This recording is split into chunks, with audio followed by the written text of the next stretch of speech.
Ja, allerede her meget hurtigt på sidst-systemerne, så støder vi på en rigtig flot, smuk plante.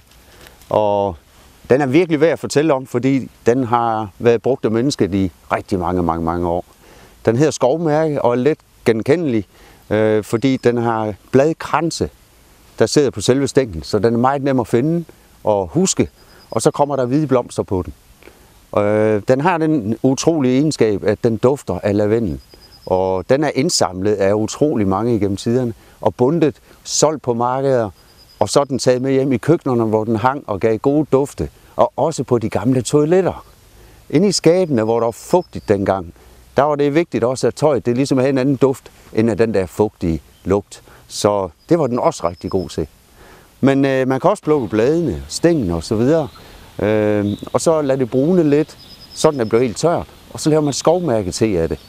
Det smager fantastisk godt. Eller bare en enkelt stængel eller to ned i en flaske hvidvin. Bare kvarter 20 minutter, så får man den bedste hvidvin, man nogensinde har fået. Og så er der lige en regel, man skal huske, at det skal være indsamlet inden 30. april, valborgsaften. Fordi i gamle dage, der brændte man jo hekse på bålet. Og det på valborgsaften. Og det blev de sgu så sure over, de her skovhekse. De har tisse på planten om natten. Så det skal være samlet inden 30. april. I kan tro på det eller være.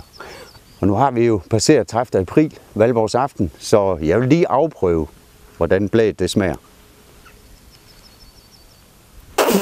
Føj for den, det smager heksepis.